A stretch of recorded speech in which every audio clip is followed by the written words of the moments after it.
Good morning, everyone, and welcome to a special edition of the MMAOB Daily Podcast. I'm your host, as always, Adam Martin. I'm joined by my good buddy here, Cole Shelton, to break down UFC Newark today, as well as talk about the Contender Series and UFC 240.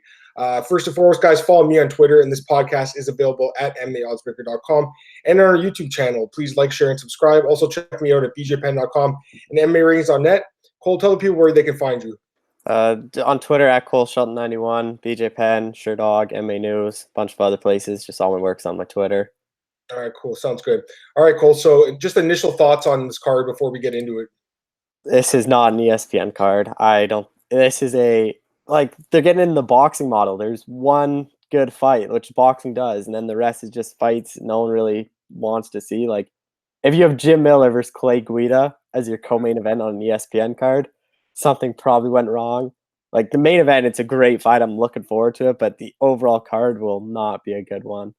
Yeah, I tend to echo those sentiments, my man. The card, to be fair, the card was put together in very short notice, kind of slapped together. A lot of just kind of random fights. Great main event. I can't wait to talk about the fight with you, but you're right, man. I mean, Guida versus Miller, that's a co-main event back in 2007, not in 2019. So either way, we got the fights to break down. I believe there are 12 fights. So let's start with the bottom and work our way up.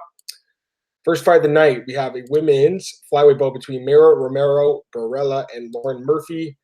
Let's see what the opening odds were. One sec. Opening odds, we had Mara Romero Barella open at minus 190, Murphy at plus 150. Currently, Barella minus 165, Murphy plus 145. Which way are you going here, Cole? I like Romero Barella in this fight. I think she's better on the ground. I think Murphy, she's had some success at flyweight, but her last fight at Eubank, she was just dominated in that one, frankly. But I think Romero Barella is better. I think she'll be able to get this fight down to the ground, really use her jiu-jitsu. Obviously, her last fight, the split decision to Talia Santos, wasn't her best performance, but she has some good wins on her record. Both of them kind of need wins. I think Murphy's ranked 9 and Barella's ranked 10. So this is a fight in the flyweight division where a winner really could get a top 5 opponent next because the flyweight division is so new. But I think Romero Barella edged out a decision here. Yeah, I did the breakdown with James yesterday, and I kind of just guessed at Murphy. But the more I looked into it, I like Barella too. More momentum, that's something I definitely like. Murphy just has been so inconsistent in the UFC. And one thing that James pointed out I didn't even realize was there was a lot going on in the MMA lab with one of their coaches leaving. And Murphy is definitely one of their best fighters, but I think with all the changes there, that's not a good thing. Whereas Barella's training at American Top Team, which I didn't even realize. So that's huge for her. She's definitely looked a lot better lately. She's won 5 of her last 6 fights. The one lost to Chukagian, that's not a bad loss. She also beat Faria and Santos and Dudieva and Invicta, which is a decent win. And then you got Murphy here, who's just been very consistent. Like I said, Cole, 2 and 5 in the UFC. So kind of hard to bet on her. At one point in time, she actually was a really, really good bet back in the day in Invicta, but kind of hard to bet on her now. I was looking at her as a dog, but the more I thought about it, I like Barella here. I think she grinds out a decision. Next up, we have a flyweight bout, rare flyweight fight, although it looks like their flyweights are making a comeback, Cole. Matt Schnell against Jordan Espinoza. The opening odds had the fight as a pick-up at minus 120 each. Currently, Matt Schnell's a slight favorite, minus 115. Espinoza minus 105. Who's your pick in this one? Yeah, this should be a really good fight. Like, I'm glad the flyweights are getting back, especially after what you saw last week with Fedor and Pantoja. The flyweights put on really entertaining fights. This should be a really good one. Schnell, obviously, won up to bantamweight last fight, took on Louis Smolka, a bantamweight or a former flyweight, just because they thought the division was going away. Espinosa coming off that lackluster win over Eric Shelton, but I favor Matt Schnell in this one. I think his ground game is really good. He showed that against Smolka. He got the submission win. I just think this is a fight that he can finish. And really, he was talking in interviews. He said, a fight here gets me right into the title shot talks, which in the flyweight division, there's only 15 fighters, I guess, now, but a win in this division is so important because you still don't know if they're going to keep them around. They've signed more, but just winning is super important. I think Schnell gets it done by submission. Yeah, I like this fight too, Cole. Definitely a good one. 2 guys that are on a nice roll right now. Again, another guy in American Top Team, Matt Schnell here. That's huge. That team is just on a roll. He's on a 3-fight win streak. He lost his first 2 fights in the UFC by knockout, and since then he's looked great. The last win against Smolka was an awesome win. The guy's experienced. He's been around for a while. He's looked really good, man. I'm impressed with Matt Schnell. Jordan Espinoza is on a 5-fight win streak as well, so he's looked good lately as well. 2 wins in the Contender Series, and then he picked up a win over Eric Shelton in his debut. The guy's a quality fighter as well. I'm expecting a very, very close fight here. However, I do lean towards Matt Schnell as well. I think just the team he trains at and the momentum he has right now and the wins he's had in the UFC lately just really look good. So I'll take Matt Schnell, either a decision or possibly a submission. Next up, we have a welterweight bout between Claudio Silva and Cole Williams. This fight was booked on short notice. Williams is filling in for Ramazan Ameev. The opening odds had Silva at -400 and Williams. I was going to say Cole Shelton at +280. Cole Williams at +280. Currently, we have Claudio Silva -410 and Cole Williams at +330. Who's your pick here, Cole? I really like Claudio Silva in this one. He has been really impressive. If you look at his record in the UFC, he has win over Brad Scott, split decision over Leon Edwards, which is really impressive, and then submission wins over Nordine Taleb and Danny Roberts. Obviously, that last submission, there was controversy that Roberts said he never tapped, and it was kind of like the screaming, I guess, that the ref stopped it. Cole Williams, he's 35, making his UFC debut. It's good to see him finally get a shot in the UFC, but I really like Silva. I think he can get this fight down to the ground, submit Williams early in the first, and just get another win on his record. Yeah, no doubt. Williams didn't get submitted, I think. Love Claudio Silva in this fight. I think this guy's great. He's super underrated, in my opinion. He is an older guy, 36, but he's looked amazing in the UFC, man. He hasn't lost since 2007. To be fair, Williams hasn't lost since 2009, but if you look at the level of competition, obviously there's a huge advantage here for Silva. The win over Leon Edwards, too, man. I mean, that's a huge win looking back now. Brad Scott's a decent win. And since he's come back after the 4-year layoff, he's looked great against Taleb and Roberts. The Roberts win earlier this year, that was an amazing fight. Go back and watch that one if you haven't. Williams, short notice, kind of filling in here, man. Just they needed someone to plug in. He's 35 years old, Cole. He's not much of a prospect. And if you look at who he's fought, I mean, who are these guys? Charlie Brown, John Popple, John Kennedy. Like, who are these guys? Don't know who he's even fought. These guys they have decent records, but they're Midwest records, and those are definitely some sketchy records out there. So I think Silva wins this fight easy, man. Definitely a guy that people should be parlaying, I think, this weekend. I think he wins inside the distance. The prop on that is -160. So not too much value there, but I think for sure that he finishes this fight, Cole.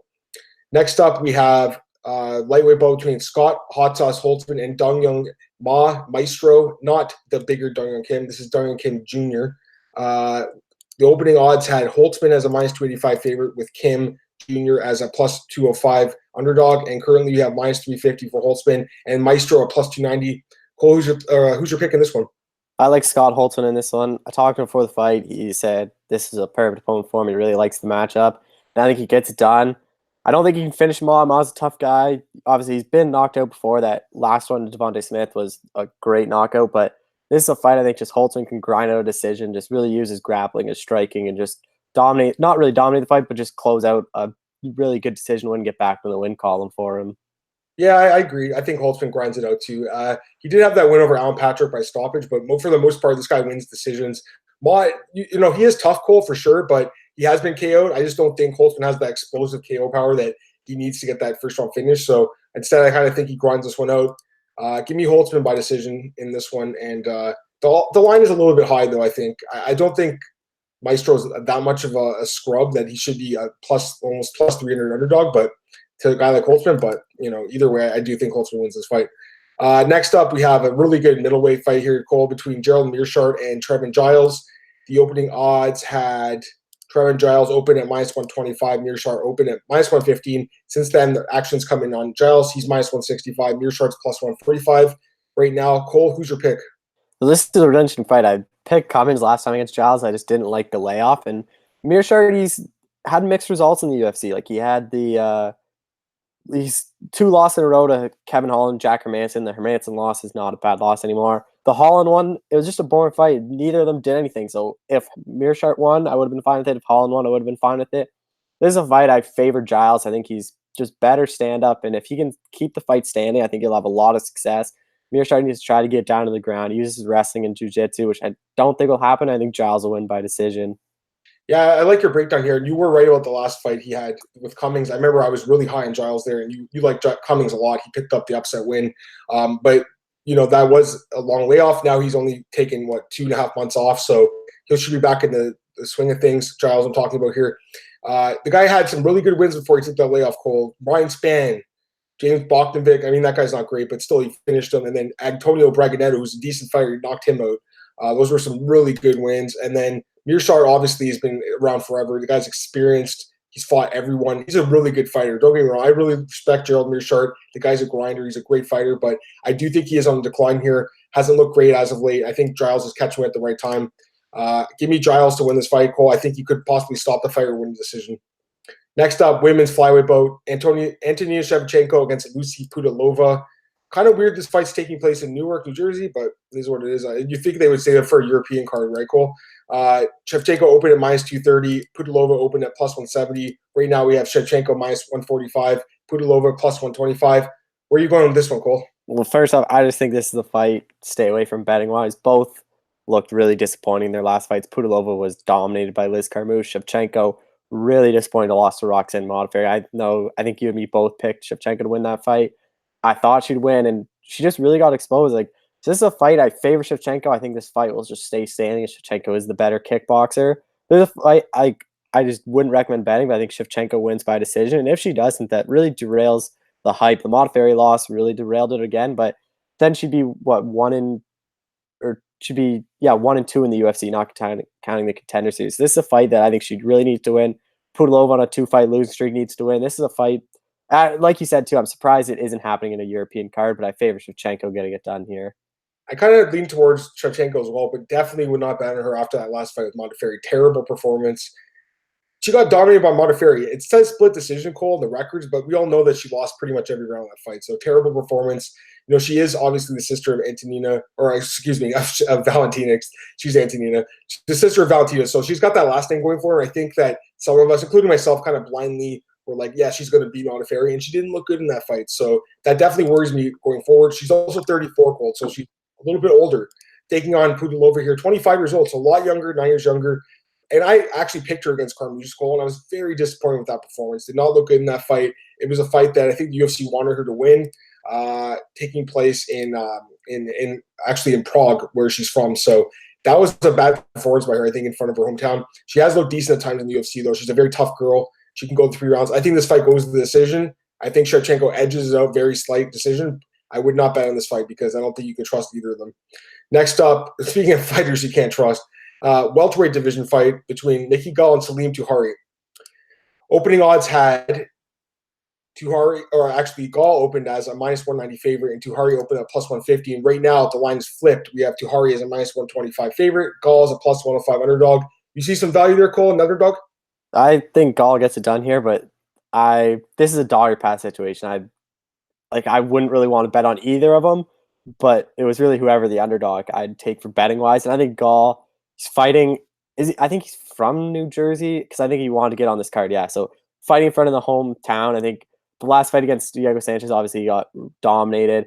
Touhari, though, 2-fight losing streak, and he hasn't looked impressive. This is a fight where I know they're really high in Gall after Dana White looking for a fight, but this is a fight that I think if Touhari loses, he's cut, and Gall, if he loses, with all the Contender Series guys coming in, like he could easily be released too. Like they've let those looking for a fight guys go. They let Sage Northcutt walk. Like Gall has not looked that impressive. I think he needs to get this win. I think he could submit Touhari, but I think this is going to be a decision where he just grinds out a win.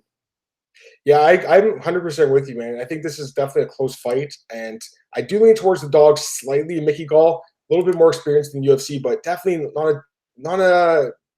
He hasn't really lived up to the hype, Cole. He's been disappointed, in my opinion. You know, I think a lot of people had a lot of hype coming in to the UFC with the wins over Mike Jackson, CM Punk, and Sage Northcutt. The Sage Northcutt win at the time was actually pretty good.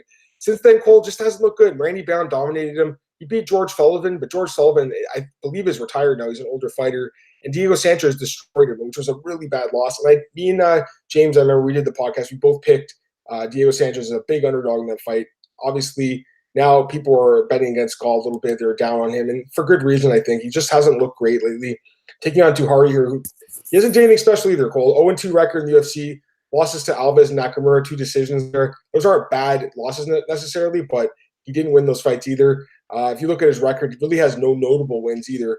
I think he's going to make it close. I think this is a tough fight to call, personally. I will take Gall to win a decision as well, but I don't think I could bet on this guy. Even as an underdog, I'd need a much bigger plus number to even consider him. I just think as a plus 105 dog, he'd be a good pick here, but not a good bet in my opinion. Next up, this is the main card, I believe. Yeah. So actually, no, the Gall and Touhari fights on the main card as well. Okay. So next up, Darko Stosic against Kennedy and Chekwu, Darko Stosic. Wait, did you forget the Goldie fight? Did I forget that one? I'm looking at Tapology, Cole. They have it next. Oh, okay.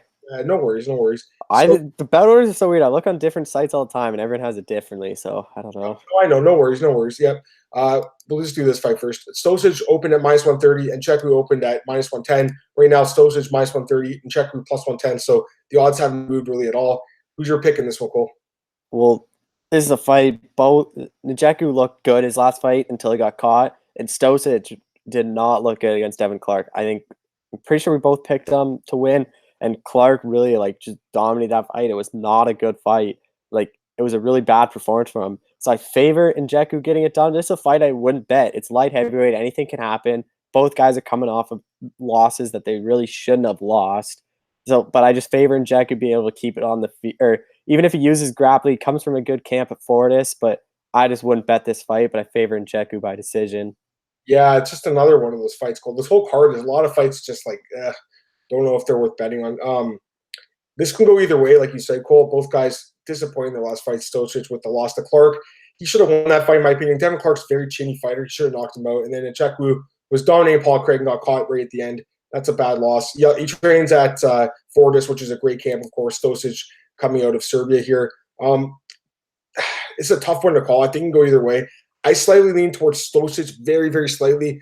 I still believe this guy has some potential here, Cole. That fight with Kimbo, I thought was a decent performance with that finish, but I don't know. It's just not a guy I want to bet on. And Czech definitely is a live dog here, so give me Stosic. I guess I'll take him by finish because I think that'd be the way he finishes this fight, but wins this fight, I should say. But don't think I could bet on it. Next up, women's flyweight bout Cole Shelton's been waiting for. We have Hannah Goldie taking on Miranda Granger. Hannah Goldie opened at -130. Granger opened at -110. Right now, Goldie's -165. Granger's +145. Who's your pick, Cole? Well, first off, how is Goldie not good enough to make the UFC 4 weeks ago, and now she's in the UFC? I know. We talked about that on the podcast last week. It makes sense, man. She did. Dana White said, "Oh, she needs more fights, so she's not going to get the UFC." She doesn't get a single fight from the Contender Series. Now she's in the UFC. But I liked Goldie on the Contender Series. She looked really impressive. Granger, she's obviously a jiu-jitsu specialist, has a lot of submission wins. Goldie needs to keep this fight on the feet and use her strength. She can try to clinch, but I think it's a bad idea to go to the ground with Granger. So if Goldie can keep the fight on the feet, I think she wins, and I favor her to win by decision, or she could get a late stoppage, but I think Goldie gets it done here. Yeah, it's a pretty good fight. I like the matchup. Don't get me wrong. It's just weird how Dana White's like, she's not ready yet, and then a month later she's ready. But Brendan Lofton was ready. I've talked about this in the podcast a few times. I don't want to keep going on after it, but it's just very inconsistent. And I think the guys in the Contender Series, one of the best falls on Twitter is that guy Kaposa, Gorbaga Hitman, and he was like, "What's the point of the show anymore?" Because last week we had Jordan Williams. He loses his close decision. This is a guy that needed that contract, Cole. He's a guy that's taking dog insulin because he's sick, right? It's sad. And Dana White's like, no, I got to pass on because the judges screwed him over. It's so dumb. The show is really confusing right now. You have guys like Woodson that gets dominated and then lands a miracle flying knee, gets signed. But then you have guys like Lofton who go hard for 3 rounds and don't get signed. It's very, very strange. I'm not 100% sure what the purpose of the show is anymore. It just seems like people that get finishes get contracts and guys that grind out fights don't, unless the Dana White likes you. Anyways, this one can go either way. Both girls are pretty talented fighters. Goldie's very, very physically strong. Like you said, Cole, good striking. In that fight against Kaylee Robbins, she put together some really nice combinations, but she was just a little bit too content to just stand there a lot of the time, and I don't like that. Granger, finisher here. She's pretty much she's won all of her fights by stoppage. Her level of competition has been a little bit low, which is definitely not a great thing, but I've definitely been impressed with what I've seen from her, man. So I'm going to go with Granger here, man. I'll take the underdog. I think she can win this fight, get the fight to the ground, maybe get the finish there. But give me Granger. Definitely a good fight, and I'm curious to see where the winner of this fight goes moving forward. Next up, lightweight bout between Joaquim Silva and Nasrat Haqparast. Opening odds had Haqparast as a -230 favorite with Silva at +170. Currently -245 for Haqparast. Silva +205. Who's your pick, Cole? I like Haqparast in this fight. Silva's last fight, obviously, he did get that knock win over Jared Gordon, but he lost the first two. I think he lost the first 2 rounds. Was it? I think it was a close fight. It was an entertaining fight, but I think Haqparast is a better fighter. He has better wins, and I think if he can get this fight, if he can keep it standing, which I think Silva will want to do, I think he has more power. I think he has a better chin. where he could be able to knock out Silva, but I think this could be a fight similar to the Gordon one, where they just stand and trade and could be like a fight of the night kind of fight. But I think Hackpress could be a late stoppage, but I think decision is what it goes to. I agree. I think it's going to be a pretty good fight as well. Both guys are going to stay and trade. I slightly disagree. I do think Silva actually has maybe the better wins, but I think Hackpress has more potential. 23 years old. He's a lot younger, 7 years younger here, and he trains at a great camp, TriStar Gym, man. So you can't really beat that. Looked really good lately. I'll take Hackpress as well. I think it's going to be a good fight, Cole. I think he wins. You know what? I think he might win by stoppage as well, because I think these guys are really going to stand toe-to-toe here and just bang it out. So we'll see what happens, but if not a stoppage, a decision. All right, co-main event time, Cole. Clay Guida versus Jim Miller, two veterans of the sport. Jim Miller opened at -185. Clay Guida opened at +145. Right now we have Jim Miller, the New Jersey native, at -175, and Clay Guida +155. Cole, who's your I like the underdog in Guida here. I think his cardio is going to be relentless. His pace is going to be relentless. I don't think Miller would be able to keep up with that. Miller's last win was against Jason Gonzalez, was making his UFC debut. Submitted him. Before that, he lost to Oliveira by submission. He's lost to Hooker, Trinaldo, Pettis, Poirier. He's lost to a lot of the top guys. But I think Guida is he'll always keep on moving forward. It doesn't matter what you hit him with. And his ground game is impressive. And I think he can stop the takedowns, keep the fight on the feet, just keep moving forward, just landing the jabs and win a decision. Yeah, I like this matchup too. Guida has been around forever. 2006, he made his UFC debut. So 13 years in the UFC. Jim Miller, 2008, 11 years in the UFC. Like, these guys are two guys I respect the most in this division. This is going to be a really good fight. I like these guys a lot, Cole, just throughout their careers. But I do think that both of you guys are in decline right now, which makes this fight a little bit interesting. But you know what, Cole? I'm actually going to agree with you on this one. I like Guida as an underdog as well. I think the fight's a lot closer than the odds are indicating. This is, to me, a pick 'em. I think with a slightly towards Guida because of that, like you mentioned, Cole, that cardio, that pace, that wrestling. Like, I think Miller's going to have problems with him, man. Miller obviously has submission ability. Guida's been submitted many times in his career. I think that's kind of how the odds makers see this one playing out. And a lot of people obviously do too, because the odds have stayed the same. With Miller probably winning this by submission, I think there's definitely a chance that could happen. Take his back and submit him, but I think Guida, as long as he doesn't get finished in the first round, Cole, I think he's just going to grind it out. He has a much better cardio. I think he pushes a strong pace, wins a unanimous decision. So +155, I think that's going to be our consensus dog of the night, Cole. I think we both like him there at plus money odds. Clay Guida, probably decision. You think decision, Cole? Is that your pick too? Yeah. Yeah, and the prop on that is +210. So you know what? I think I'd rather just go with the money line just in case he does get a finish. All right, time for the main event of the evening, Cole. This is the fight that everyone's looking forward to, including myself. By far the best fight in the card. Amazing matchup here. Colby Covington against Robbie Lawler. 5-round non-title welterweight bout. Colby Covington opened at -175. Lawler opened at +135. The action's since come in on Colby Covington, -235. Lawler +195. Cole, who's your pick in the main event of UFC Newark? Well, this will be a super interesting fight and kind of weird matchmaking, but I like it. Like, Lawler's on 2-fight losing streak. Covington's one of the best in the division.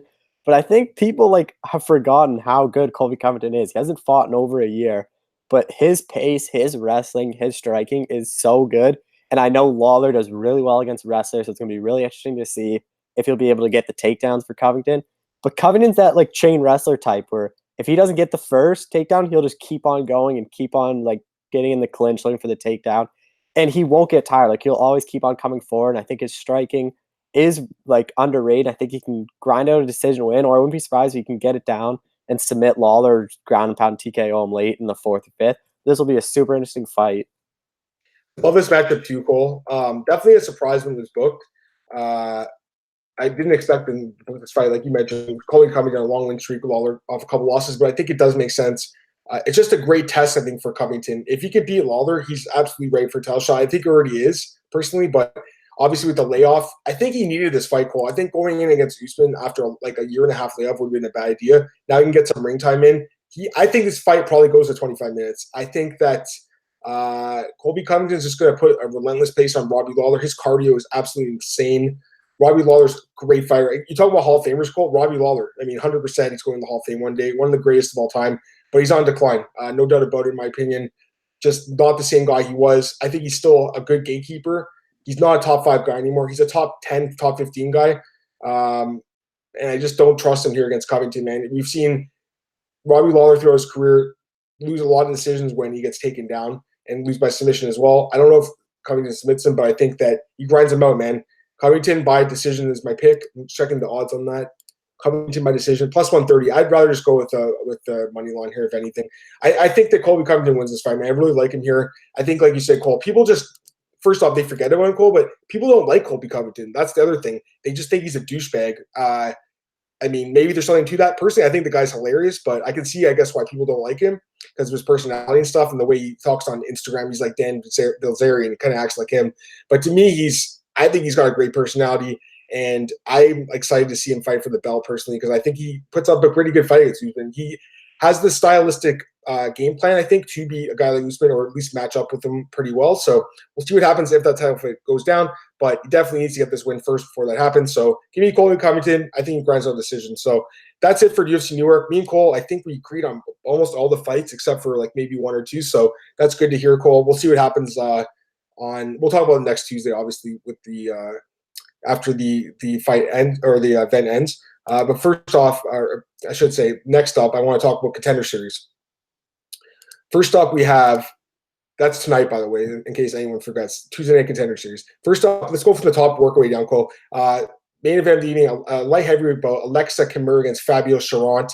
Right now, Kimur minus 275, Charant plus 215. Any thoughts on this fight, Cole? Well, yeah, I really like Kimur. He trains with Stipe Miocic, which is a really good training bar to have.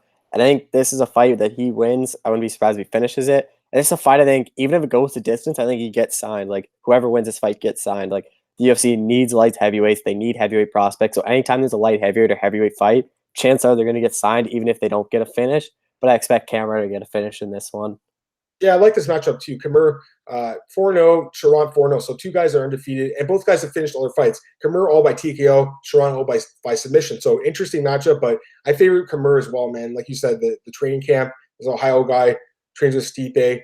I think he keeps his fight standing, possibly gets a finish, but like you said, Cole, as long as the fight's, I think, exciting, he probably does get signed because UFC is always looking for light heavyweights. Next up, featherweight bout between Stephen Wynn and Alan Cruz. Wynn right now, minus 195, Cruz plus 160. What are your thoughts on this one, Cole? This will be a super interesting fight. I really like Wynn. I've been looking at him a bit. I think the odds, I think this would be a pick'em fight, but again, the Contender Series, the odds, you never really know what they're going to be like. You have people like at minus 600 that lose all the time. Because I don't think a lot of people really have watched them fight before, and they just kind of base it off the record and just go, oh, yeah, he's the favorite. This is a fight I like Wynn. I like his wins that he has. And I think 6-0, I think he gets it done. But, yeah, it's just the Contender Series odds, like, you have to take it with a grain of salt because you've seen before on past episodes, like -3, -400 favorites lose. I'm with you, Cole. Definitely, there's going to be an upset or two in this card. There always is. You never know which fight. I think the odds may be a little bit long on this one. Definitely makes sense. Wins the favorite because he's undefeated and he's a little bit younger. But I don't know. Cruz, he's looked pretty good lately too. So could go either way. But I think Wynn probably grinds it out as well. Next up, women's flyweight bout between Maria Agapova and Tracy Cortez. Right now, Agapova minus 175, Cortez plus 145. Your thoughts on this one, Cole? Again, I like the underdog. Cortez has been in Invicta. She's fought. She has the experience. And it's a fight, too, like similar to what I said about light heavyweight. They need women's flyweights. That division's so new that I think even if this fight goes this, I think whoever gets signed, this is a super interesting fight because Agapova is one of the top European flyweights. So it should be interesting what she looks like. They're obviously both very good on the ground. So it's going to be interesting if either can get them down to the ground or will just stay standing. But I don't know. It's a super interesting fight, but I favor Cortez getting it done. Yeah, it's an interesting one for sure. She has some good experience too, Cole. 6-0, fought for Fight Nights and also Brave CF, so that's some good experience there. And then Cortez, half her fights have come in Invictus, so she's fought in the best women's promotion in the world. I think both girls are pretty impressive. I think the winner does get signed here, Cole, as long as it's a good fight. Personally, I feel like it's going to go the distance, so the odds on that minus 230. I think that's what's going to happen here. I don't know. I think it can go either way. Maybe Agapova, but I don't know. I wouldn't bet on either fighter. I think the fight goes to decision though, so we'll see what happens there. Next up, welterweight bout between Daniel Rodriguez and Rico Farrington. This is a good fight, Cole. Both these guys have a lot of experience. Probably the most experienced guys on this episode of the Contender Series. Rodriguez 8-1 record. Oh, I should say the odds. Rodriguez minus 270, Farrington plus 210. Rodriguez 8-1 record, Farrington 7-2, and both guys, like I said, a lot of experience. Rodriguez has fought in Bellator and Kabachi. Farrington's fought in Titan FC and Island Fights. He hasn't fought since 2017 though, so I think that's maybe why the odds are a little bit wide here. Who's your pick in this one, Cole? Yeah, like you said, they both fought in really well-known and high-regarded promotions. I think Rodriguez gets done. I think his power will be too much. And the layoff, again, like we both say it, the long layoffs kind of frighten us, especially going on the Contender series. Like, you haven't fought in 2 years. Like, how are you going to look? And then the nerves will. A lot of people get nervous before the fight, and then just adding in front. You're only fighting in front of what, like 100 people, probably, if that. Dana White, the Yep. matchmakers are there. Like, I think Rodriguez gets a knockout win, gets a contract. Yeah, I mean, excuse me. I'm leaning the same way for that one as well, Cole. I think Rodriguez does win, but I like this fight. Both these guys are. This is, to me, this is the kind of fight Contender Series is about. You have two guys that have really paid their dues. I think been fighting for a long time, and they deserve this chance to fight in the UFC. We'll see who wins this fight. I think there is going to be a finisher, and I think the winner of this fight probably gets signed. Finally, Cole, opening up the main card, heavyweight bout. I like this one. This is going to be interesting. I think someone gets knocked out here. Michael Martinic against Rodrigo Nascimento. Right now, Martinic minus 145, Nascimento plus 115. Martinic actually opened at minus 145. Sorry, excuse me, 245. So he's at minus 145 now. People have been betting the hell out of Nascimento. What are your thoughts on this one, Cole? This heavyweight bout. Again, it's heavyweight. One punch can change the thing. I think Martinek's the better fighter, has fought better opponents. I think he gets it done. I think, but really, I wouldn't be surprised if the other guy wins. It's going to be someone's going to get knocked out. Is how I see this fight going. And I think similar to light heavyweights, they always need heavyweights. So I think whoever wins this fight gets signed. And I like what the Contender is doing this week. They have a lot of fights that they need prospects in, like heavyweight, light heavyweight, women's flyweight. So it's super interesting. But I think Martinek gets it done. Yeah, this can go either way. You know, when I saw the opening odds, I was like, you got to take Nascimento as a big underdog, plus 175. He's only plus 115 now. I don't know. This can go either way, Cole. I tend to lean towards underdogs in these random heavyweight fights personally. So I guess I lean towards Nascimento a little bit, but I don't know, man. This can go either way. And like you said, Cole, the fight is not going the distance, and the odds on that actually are minus 530. So no one thinks this fight's going to go the full 3 rounds. I don't think so. I think someone gets finished in the first round. But at the same time, just say no one does get finished, then they get tired and they go the full 3. Then you're going to be like, damn, why did I lay minus 550, minus 530? So no value on that. If anything, you know, plus 350 go the distance. Some people might take a shot on that. I personally would just lay off because heavyweight fights, you never know, especially with these random guys, Cole. Like, who are these guys really when you think about it? All right, that's Contender Series. So we'll see what happens tonight. Definitely going to be a good episode, I think. It's been a good season so far for the most part. I want to talk a little bit about UFC 240, Cole. I don't want to get into it too much because I did break it down yesterday on my podcast. So definitely go back and check it out, guys, if you want to hear my recap. But just, I guess, overall thoughts on it, Cole. Like, I was critical about the card. Personally, I thought it was average, if not sub-average card. What do you think of it? Well, heading into it, I was thinking, I'm like, fight nights have been better than this. And then I was talking to my brother about it. We were just thinking of this is a Canadian fight night card. And then we got thinking, we were like, the Calgary card last year on paper was probably better than this. That had Porte Alvarez 2, Aldo Stevens, and Joanna versus Tisha Torres. That's a better top 3 than the UFC had. And then, so it was, I don't know, the Cyborg Spencer fight was really interesting. Jeff Neal, Nico Price, that was a really good fight. I thought they almost got a double knockout at first and they both got dropped. I'm like, that would be insane. I've literally never seen that before. So main event, I think everyone knew Holloway was going to win. He was going to use his size to just really dictate it. His takedown defense is super underrated. Edgar just couldn't get a takedown. When he did, there's no time left on the round to really do anything. Should have been Volkanovski. I know you said it on your breakdown, like the review, but Volkanovski Holloway has to happen next. I hope it happens in Australia. I don't know. Holloway didn't seem too keen on it. Like you said, he has to get medical testing. But if you look at his face in the post-fight press conference, he didn't even look like he was in a fight. His face looked perfectly normal. Like, it didn't even have like a single scratch or cut on it.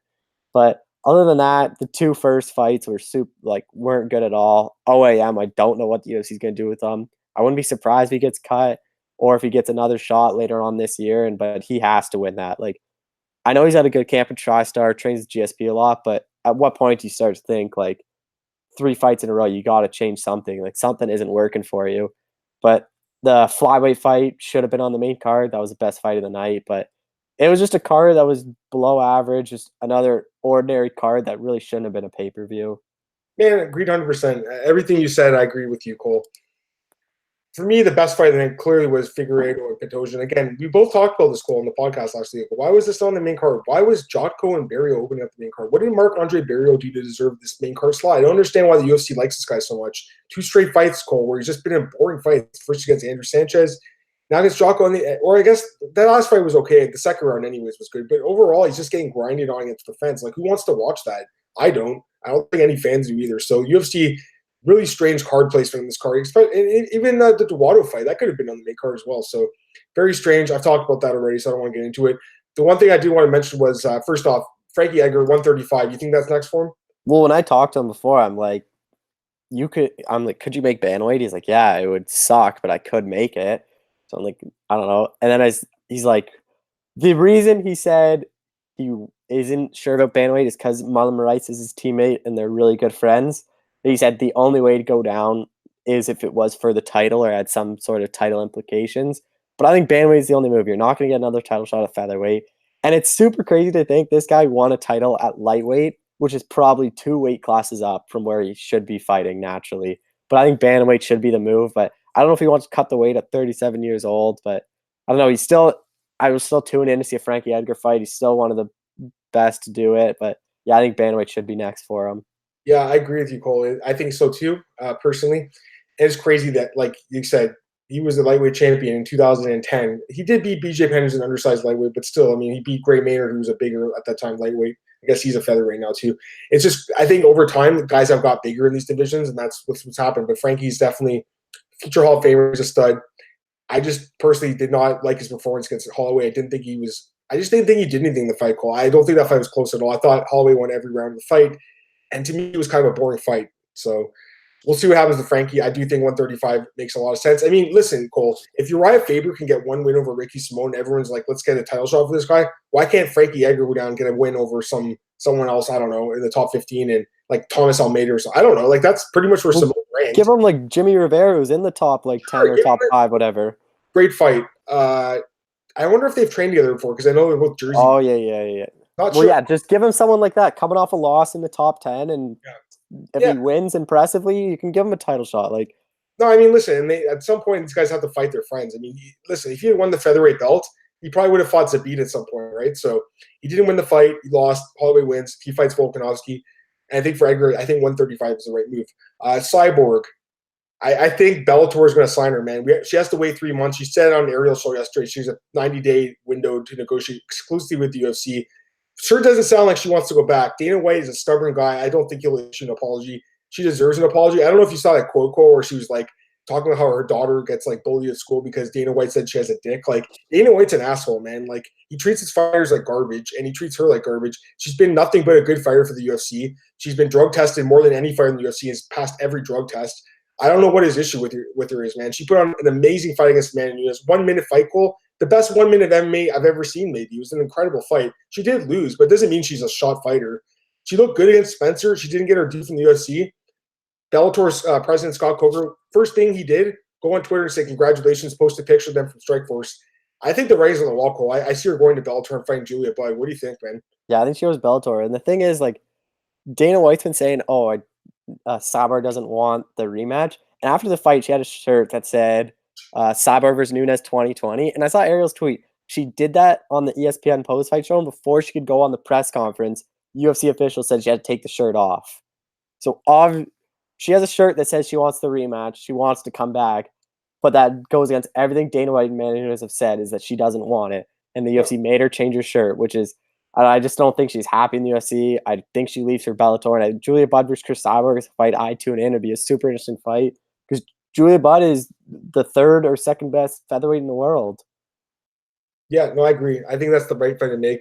And, for me, it's just a respect thing, Cole. And I can definitely see where she's coming from here. And Dana White's, like I said some really nasty things. He also called her Wanderlei Silva in a dress a long time ago as well, which was a rude comment.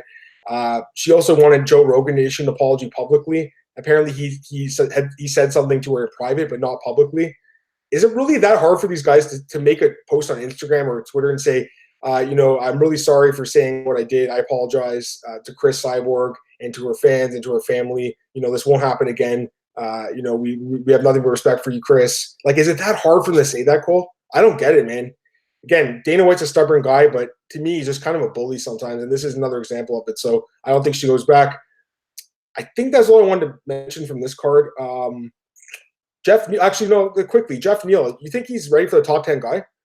I think he should have got a ranked opponent after the Bilal Muhammad win. Like, I'm really high on Jeff Neal. I think he can be a top 5, even top 3 guy in the welterweight division. I think he has all the skill set. He has good ground game. He's a really good boxer. I think top 10, top 15 guy for sure next. I agree. All right, just a couple of fights that I want to talk about quickly that were announced. All right, I talked about this in my morning podcast, Cole. I didn't want to say anything too controversial because, again, we both work for BJ Penn. We both work for his website. He technically is our employer, and I think you're the same as me, Cole. We have nothing but respect for BJ, and they treat us great there. So I don't want to say anything that's going to get me or Cole in trouble, but I just want to say I'm surprised that he's coming back and fighting Nick Lentz. What's your thoughts on Nicole?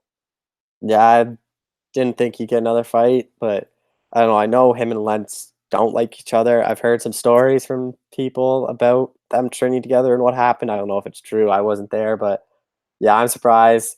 Hopefully this is it for BJ. And the thing is, like, there are people watching UFC that have only been fans since like the McGregor and Rousey era that think BJ Penn is a bum and can't win fights, which is crazy to think. Like, he's one of the best to ever do it. And like, I don't know. I think he could be the greatest lightweight to ever fight. Like, just his title reign. Like, obviously Khabib has a shot to it, but in the UFC, like, I think BJ Penn is one of the best to ever do it. He's a Hall of Famer for a reason, but he's closing in on that 500 record.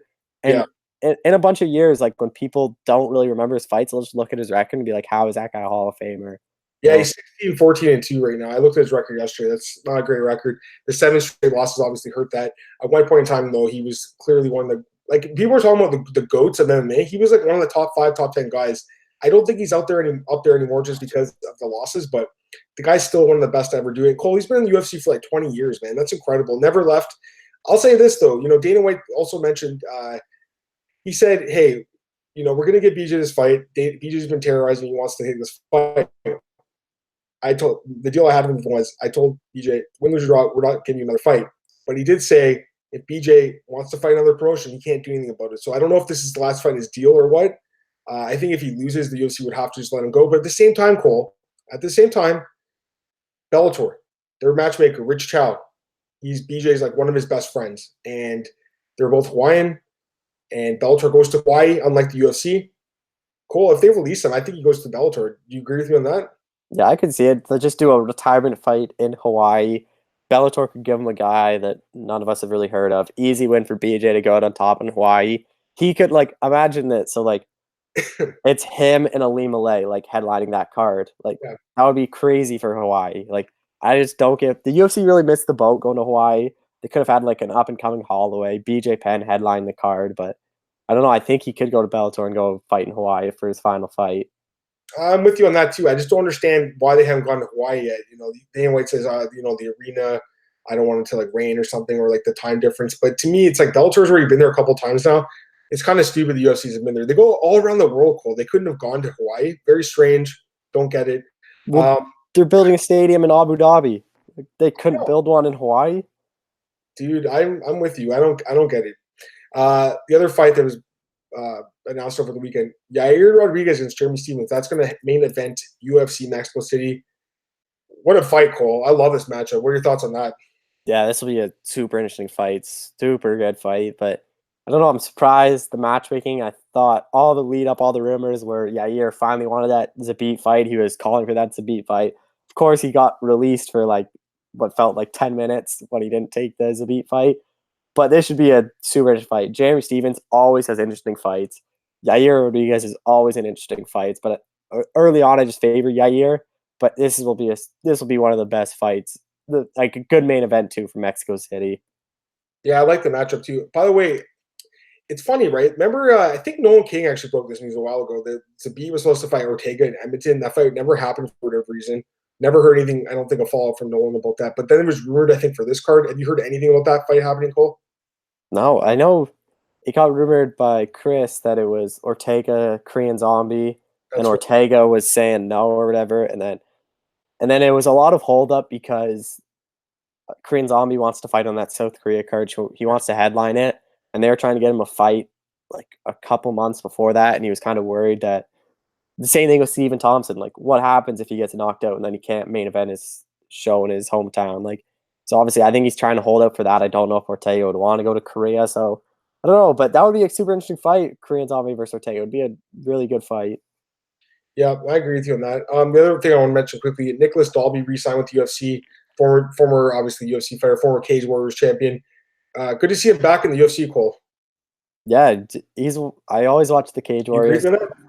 Yeah, I watch the Cage Warriors in the afternoon. It's such like Dalby's one of the top fighters. If you look at his UFC record, like he drew against Darren Till, like he fought the top guys of the division and had success. Like he should have never been cut. I'm glad to see him back. I hope this isn't just a one-off for him in Denmark. Like if he loses, I hope they keep him around because he is one of the top fighters in the world, I think. And good to see that he's back in the UFC and finally getting a chance. Because that Instagram picture that he posted when he got the news was like, what a statement that was, just saying like all the emotions he had. But yeah, it's really good to see him back in the UFC.